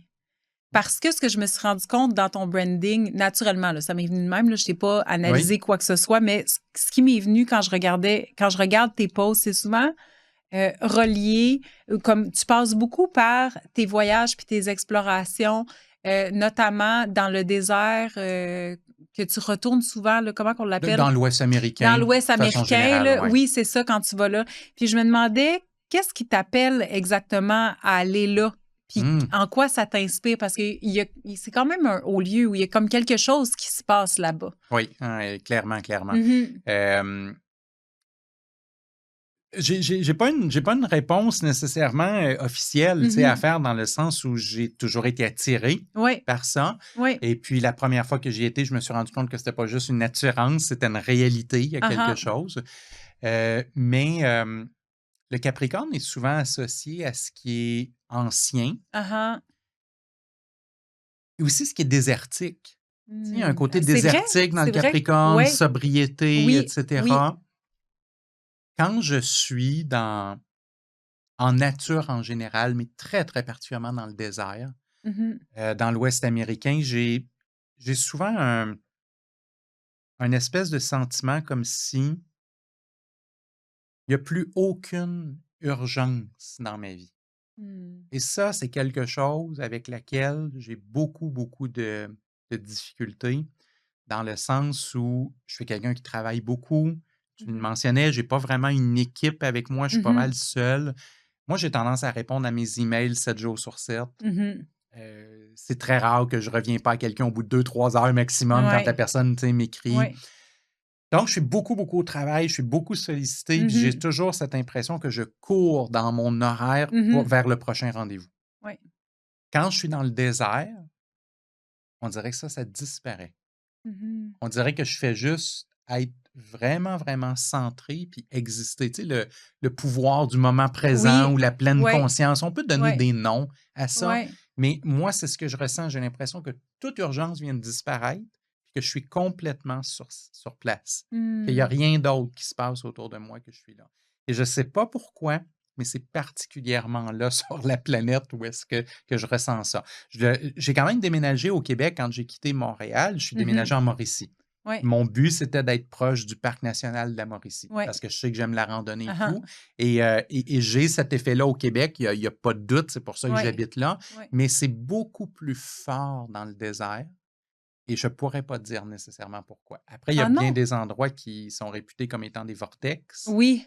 J'ai été à bien des endroits où est-ce qu'on a fait des visites des fois avec des guides autochtones qui nous disaient ça, c'est des endroits qui sont sacrés pour nous. Ça ici, c'est des endroits où est-ce qu'on venait pour communier d'une certaine façon. Alors, ça se peut que je ressente cette énergie-là. Mais pourrais pas l'affirmer hors de tout doute, c'est juste que ça m'a toujours attiré. Puis la première fois que j'ai mis les pieds à cet endroit-là, j'avais l'impression d'être, je sais pas moi, un enfant qui arrive devant tous ses cadeaux de Noël. C'est spécial, il y a vraiment quelque chose. Oui, Puis même quand tu postes sur tes voyages là-bas, on dirait que comme on sent cette paix-là à l'intérieur de toi, puis on mm, sent que c'est comme si tu retournais à la maison, à quelque oui, part, oui, tu sais.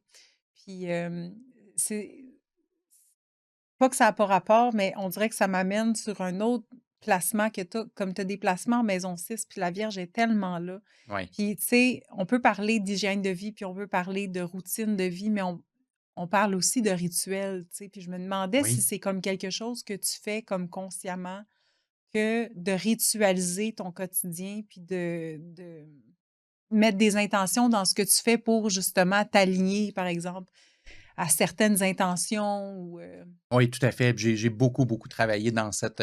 Quand j'ai quand j'ai entamé le grand voyage thérapeutique dont je parlais tout à Ah l'heure, en ah! faisant de la thérapie, de Ah l'introspection, ah! des Ah choses comme ah! ça, j'ai aussi été mis en contact avec les idées de la loi de l'attraction, de la Oui, création de la oui. réalité.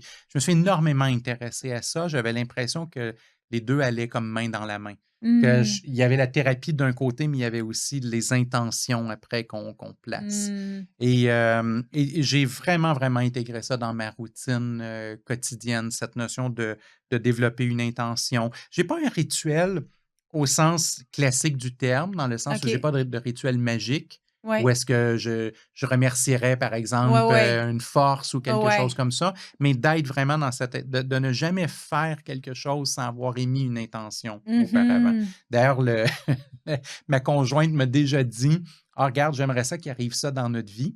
Fait que je te le confie parce que toi, tu es bon pour faire ça. Pour Donc, refaire et encore et voilà. encore et encore. Donc, mets ton intention là, sur ça. Là, j'aimerais ça que ça arrive dans C'est notre sûr vie.» que c'est comme ça. Si tu brilles à chaque fois que tu t'habilles, Oui, ça, c'est ça. exact. Ah, Oui. c'est beau ça. Puis est-ce que c'est comme quelque chose que tu comment je pourrais dire, eu en tête ou même que tu le fais déjà de comme pousser ça un peu plus loin dans le sens où le rituel, tu l'amènes encore plus loin, tu sais, avec, je sais pas moi, tu rajoutes une étape où y a-tu quelque chose que tu fais ou que tu penserais faire justement pour, parce que ce qui me fait penser à ça, c'est comme, tu sais, avec le tarot, c'est comme si c'est des symboles qui sont utilisés encore et encore et encore Mhm. et encore et encore. Mais dans tes actions, est-ce que des fois tu sens qu'il y a comme une espèce de connexion à plus grand que toi, comme des personnes qui font ça aussi ou... Oui,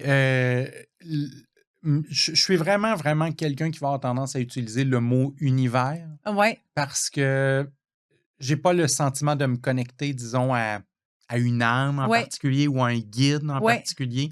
Et pas non plus tellement du côté de Dieu, en tous les cas, pas dans le sens classique, Oui, tu sais, du ouais, terme, mais cette notion d'être connecté au cosmos ou d'être connecté à l'univers. ouais. J'ai beaucoup de collègues en astrologie qui vont, tu sais, comme ils vont vraiment aller, mettons, observer Vénus, puis là, Ah ils, ah, ils vont presque lui parler à Vénus. Pas tellement de mon côté, mais le cosmos au sens large. ouais. L'impression d'être connecté à quelque chose qui est plus grand, Ah ah, qui est vaste, mais ah j'ai de ah, la difficulté à mettre un mot. C'est ah plus ah. une énergie, c'est plus un Ouais. ressenti. Mais je le sais quand je suis connecté. Je le sais quand je suis Ah ah, aligné tu avec. sens ça. Oui, c'est ça. Tu sens ça. Puis Oui, dans tes rituels, tu le sens aussi. exact. Ben, dans un rituel, tu sais, c'est comme si je ne l'ai pas, cette connexion-là, le rituel, il ne donne rien.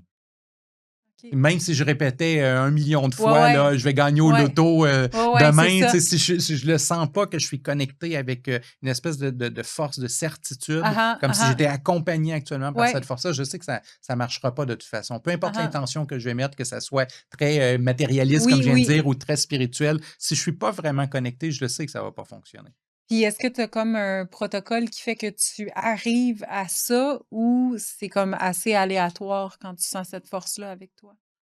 Aléatoire dans le sens où j'ai des protocoles, mais Mhm. les protocoles ne donnent pas toujours le, Ah ah. le, le- le résultat. Je pense que ça a beaucoup à voir avec, entre autres, est-ce que j'ai été capable de décrocher assez de temps avant d'entrer dans les protocoles. Ouais. C'est pour ça aussi que j'aime beaucoup la méditation, parce que ça Mhm. m'aide à faire ça. C'est sûr que si je suis entre 2 rendez-vous à la course, puis tout d'un coup, je fais mon protocole, il y a peu de chances que j'arrive à me Ouais, connecter à ouais. ça. Ouais. Là, voilà encore un endroit où est-ce que la randonnée, les grands Oui. espaces, ça m'aide. Parce que ça me met dans le bon état d'esprit pour tout d'un coup ressentir la connexion au cosmos, à l'univers, puis à sentir que là, je suis aligné. Mais je peux le faire à la maison aussi. C'est juste que j'ai besoin d'avoir du repos, j'ai besoin d'avoir du temps Mhm. calme qui ont précédé le Mhm. protocole.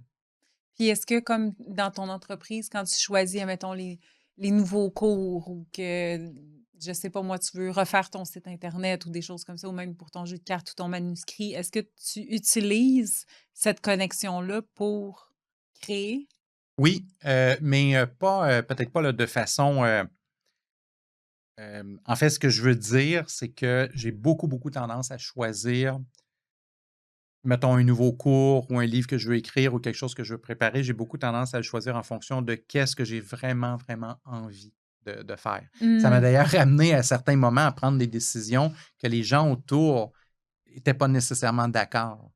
Dans le sens où des fois, on me dit: «Ah non, c'est pas ça que les gens veulent». Je comprends, Ah, les gens, ils veulent, ils veulent pas ça. Je me souviens, comme, mettons un exemple très ouais. précis, euh, début, début 2021. Il y a Mhm. des gens autour de moi, des gens dont c'est le métier là, de conseiller les Mhm, entrepreneurs et mhm, tout. mhm. Puis là, ils me disent: là, il faut que tu arrêtes de faire du direct. Parce que là, la mode, c'est des cours en ligne, Enregistré. webinaires Ouais. préenregistrés. Donc, le direct, ça va mourir. Arrête de faire ça. Mais moi, là, je ne le sentais pas. Parce que mon grand, grand plaisir, j'en Mhm. ai des webinaires préenregistrés. Je comprends l'intérêt que quelqu'un peut peut-être pas être connecté en direct, puis que la Mhm. personne veut pouvoir le suivre à son rythme. Je Ouais. comprends ça. Ouais. Mais mon grand plaisir, c'est d'être en direct avec les gens puis d'échanger Ah, avec eux. Donc, souvent, je vais prendre des décisions. Et en ah, fait, presque tout le temps, je prends des décisions en fonction de qu'est-ce qui me ferait vraiment plaisir. Puis mhm. quand je fais ça, je suis un peu dans cette connexion-là. Je suis Mm. dans l'idée de dire, est-ce que je prends une décision avec le cerveau rationnel ou est-ce que je prends une décision avec la force qui m'habite, puis Mhm. l'intuition qui m'habite, puis ce que je ressens. Et jusqu'à maintenant, mon intuition puis mon ressenti a été un Mm. meilleur conseiller que les gens qui font des prédictions sur qu'est-ce qui va arriver avec l'enseignement en ligne et des choses comme ça. Après, par contre, tu le sais, tu as fait d'ailleurs la formation avec moi. Je suis un grand adepte de l'astrologie élective. Mhm. Ce qui fait que si j'ai décidé que j'avais envie de donner un cours parce Mhm. que Mhm. je le ressens, Ouais.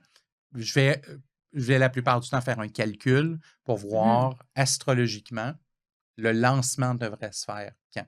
Et Mhm. c'est peut-être le moment où est-ce que je suis le plus proche d'une pratique magique classique. Dans le Mhm. sens où là, je trouve une carte du ciel.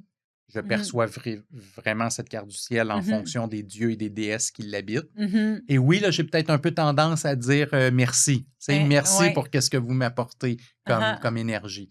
Donc, ça, c'est un rituel qui est un peu plus proche du rituel mhm. magique. Mais au départ, j'étais surtout connecté avec moi-même, avec mon ressenti, avec une force de dire oui, je sais que je suis dans la bonne direction. Mhm. Donc là, j'y vais. Mais j'aime bien l'astrologie élective pour dire à tel moment, c'est là où ça fonctionnerait le mieux.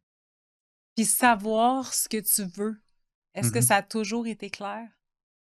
Oui, mais ce qui n'a pas toujours été clair, c'est de m'écouter. OK. Oui. Mais savoir OK. ce que je veux, je pense que oui. Je pense Ouais. que oui, j'ai toujours su, mais je me faisais pas confiance ou j'avais peur ou Ouais. je me remets, mon mental me Ah ah. remettait Ah en ah. doute, en question, là, ça Ah oui. ah. Ouais. OK, intéressant. C'est drôle parce que la question qui m'est passée puis que j'ai comme eu un blanc, c'était ça finalement. Ah oui? La Vierge, Saturne Vierge.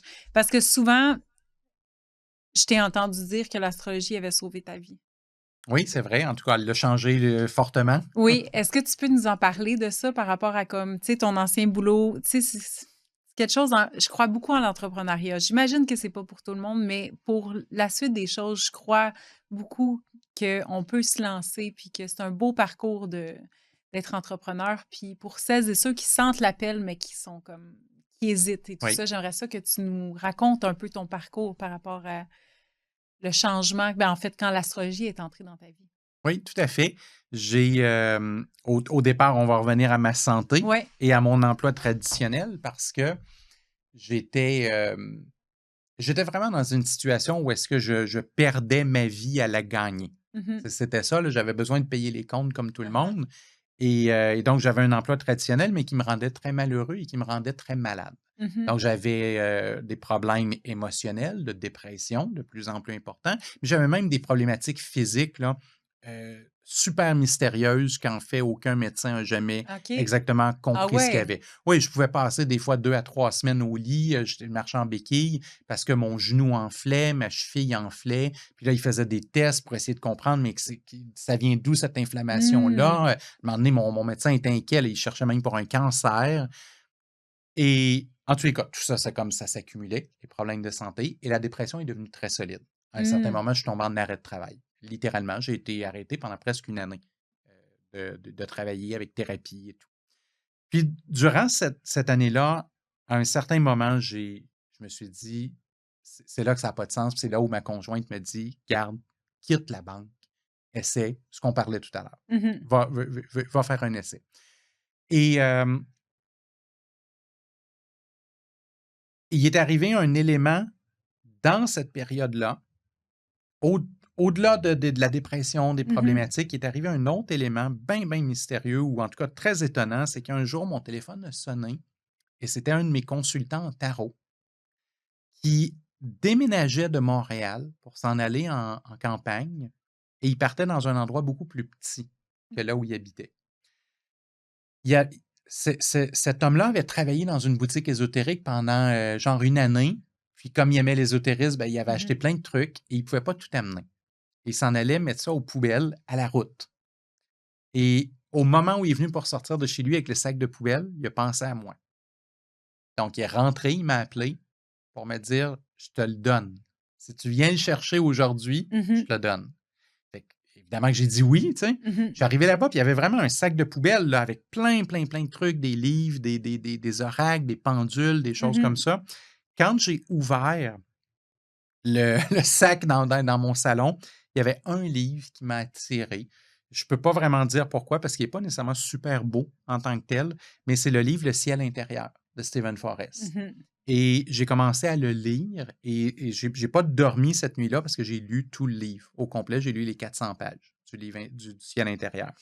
Je venais comme de découvrir une astrologie qui me disait que au lieu d'être enfermé dans la fatalité de ma carte du Mhm. ciel, qui me Mhm. prédisait de la C'est ça, la dépression, les maladie. problèmes de santé, bon et tout, ben, au lieu d'être enfermé dans ça, la carte du ciel avait plutôt une solution.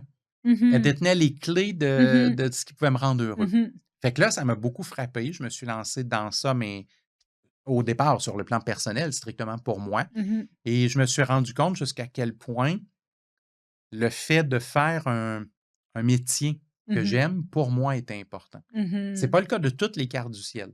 Il y a des gens qui vont trouver leur bonheur dans bien d'autres endroits Mhm. que la mission professionnelle. Mais Mhm. dans mon cas, la mission professionnelle, le fait de sentir que j'aide quelqu'un, que j'apporte Que quelque tu fais une chose, différence. c'est vraiment, vraiment important. Mhm. Puis là, Stephen Forrest, dans son livre, ce qu'il prétendait, c'est que si je faisais ça, ben, j'étais plus obligé de passer par la maladie. Dans le Mhm. sens où la maladie était surtout le symptôme de ne pas m'écouter, de ne pas Mhm. vivre ma Mhm. véritable mission. Mhm. Et c'est là où est-ce que j'ai eu la conversation avec ma conjointe qu'elle a dit, ben vas-y, fonce, reviens pas à la banque, Mhm. fais ton métier. Et c'est là où je suis passé du temps partiel au temps plein. Et, et que l'astrologie m'a beaucoup aidé à me réorienter personnellement et professionnellement, mais personnellement aussi. Et voilà, c'est comme ça. C'est comme ça que les choses sont Mhm. arrivées. Et je suis d'accord avec toi quand tu parles d'entrepreneuriat. C'est clair que c'est pas tout le monde qui sont faits pour être entrepreneurs. Mhm. On va pas Mhm. dire que tout le monde devrait être entrepreneur parce que s'ils étaient entrepreneurs, ils seraient heureux. C'est pas vrai. Non. Mais je peux jurer, parce que j'enseigne depuis assez longtemps pour le voir, qu'il y a beaucoup, beaucoup de gens qui seraient heureux en entrepreneuriat ésotérique, mais Mhm. qui n'osent pas le faire. Mhm. Qui ont les blocages ou qui ont la peur ou qui ont des choses qui les empêchent ou qui ont des croyances qui les empêchent. Des Mhm. fois, c'est un mélange des deux. Des fois, Ouais, c'est un mélange de réalité et de c'est croyances. ça. Mais il y a beaucoup, beaucoup de gens qui n'osent pas le faire et que s'ils le faisaient, ils se rendraient compte jusqu'à quel point ça fait partie de leur mission de vie, de leur cheminement. Dans mon cas, en tous les cas, ça a été ça.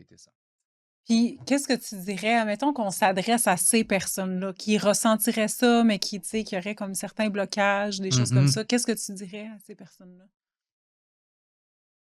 D'essayer de trouver une façon de tester sans créer trop d'anxiété ou d'angoisse. Comme, mettons, imaginons que quelqu'un aurait un emploi traditionnel, puis elle aurait la possibilité de prendre un 6 mois sabbatique, ou elle aurait la possibilité de prendre 3 mois. Dans Mhm. sa convention, peut-être qu'il y a ce type de Mhm. choses-là. Je dirais, essaie, prends les 3 mois, prends les 6 mois, Mhm. essaie pour voir qu'est-ce que ça va donner. Mhm. Quelqu'un qui me dit non, non, j'ai pas cette possibilité-là, je dirais, mais es-tu capable, par exemple, de faire une journée par semaine? Pourrais-tu remanier ton Mhm. horaire pour faire une journée par semaine dans ton entreprise, puis 4 jours par semaine dans Mhm. ton travail Mhm. traditionnel?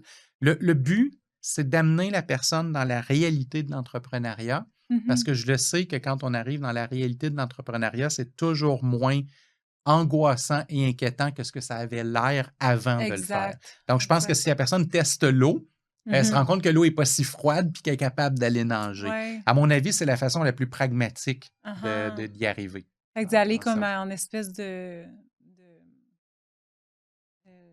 quoi, ça commence par T, le mot, là, comme une transition. Oui, oui, Transition douce, là. oui. Quelque chose comme ça. Parce que je le sais que si on oblige la personne à faire le grand saut, la Le plupart des choc gens ne est le comme feront pas, trop. ça fait trop peur. Là. Ah Oui. ah, fait graduellement. Sébastien, j'ai une question pour toi, une dernière question. Oui. Dans tout ton parcours, de quoi tu es le plus fier? Évidemment, de toi-même, genre. C'est certain que sur un plan vraiment strictement personnel, Mhm. émotionnel, ce que je suis le plus fier, c'est d'être quelqu'un qui a été mais vraiment submergé pendant très longtemps par des émotions, par de la déprime, par des difficultés, par un sentiment que je ne pouvais pas réussir, que pour moi, la vie, ça allait jamais donner quoi que ce soit d'intéressant et d'avoir graduellement transformé ça, puis d'avoir plutôt une fierté de ce que j'accomplis, un Mhm. plaisir de ce que j'accomplis, puis vraiment un sentiment que ça se peut là, que j'ai du succès, tu sais, que je peux Mhm. avoir du succès. Mhm. Ça, je suis vraiment, vraiment content parce que c'est la chose la plus importante.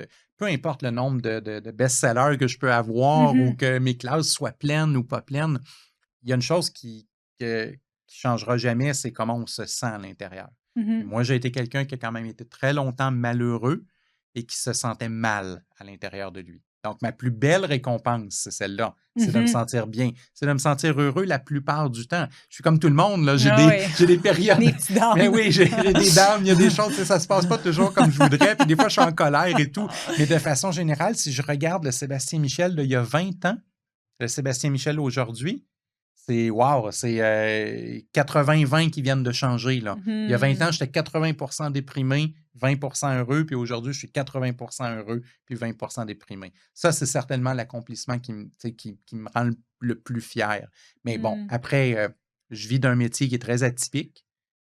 C'est rare, les gens qui font vraiment ça, de l'enseignement du tarot, de Mhm. l'astrologie, qui y sont à temps plein. J'ai cette chance d'avoir du succès. Puis à chaque année, je pense toujours que c'est terminé. Pour vrai? Ben oui, moi, je me dis C'est un toujours, éternel pessimiste. ben oui, les prochaines inscriptions, c'est sûr qu'il n'y en aura pas. Ça va passer de mode. Les gens ne s'intéressent plus. Donc, je suis toujours convaincu que c'est la dernière année. Puis là, ça fait comme 20 ans. Là. C'est jamais la dernière année. Ça va Ça toujours commence-tu, bien. la cassette a commencé à changer? Euh, oui, un peu. Un Un peu. peu, mais je reste toujours très réaliste par rapport au métier que je fais. D'ailleurs, quand je l'explique à des amis et à de la famille, Mhm. je leur dis toujours, je fais un métier qui est très, très proche d'un métier artistique. Mhm. Vous avez quelqu'un qui est un chanteur. Mhm. À un certain moment, il y a des grands succès. Son album se vend bien, puis les billets de ses spectacles sont vendus. Mhm. Mais après, il sort un album, puis il n'y a pas de grand succès sur Mhm. celui-là. Mhm. Tout d'un coup, les albums ne se vendent plus, puis les Mhm. salles sont vides. Donc, j'ai toujours été très conscient qu'un jour, la salle peut être vide. Qu'un jour, il peut avoir beaucoup moins de succès et de demandes que ce que je vis là. Et je pense que c'est pas mauvais de le maintenir. Je pense que ce que j'ai appris avec le temps, c'est d'avoir une relation saine avec cette inquiétude-là. Dans le sens où si l'inquiétude vient m'enlever le plaisir, créer de l'anxiété, puis là, ça serait une très mauvaise idée. Mais si cette inquiétude me rend prudent et alerte et que ça fait en sorte que je réfléchis de dire, je ne prends pas les choses pour acquis, je ne prends pas les gens pour acquis. Je ne prends pas les étudiants comme acquis. C'est pas Sébastien Michel, c'est pas quelqu'un d'arrogant là, qui est chez lui en pensant que systématiquement son cours va se vendre sans aucun effort. Quand on garde ça, on garde une humilité. Et ça fait en sorte que quand le groupe arrive, on livre la marchandise. Parce qu'on sait que ce n'est pas acquis. Que pour que ces gens-là restent et continuent, il faut faire son travail, il faut le faire correctement. Il faut être professionnel, être compétent. Donc, je pense que ça me maintient alerte, cette inquiétude. Mais je suis devenu du bon côté de la balance. Merci, Sébastien. Avec plaisir. Merci pour l'invitation. Hey, c'était tellement le fun. C'est vraiment un honneur de te recevoir à chaque fois. Merci. Je te souhaite une belle journée. Puis,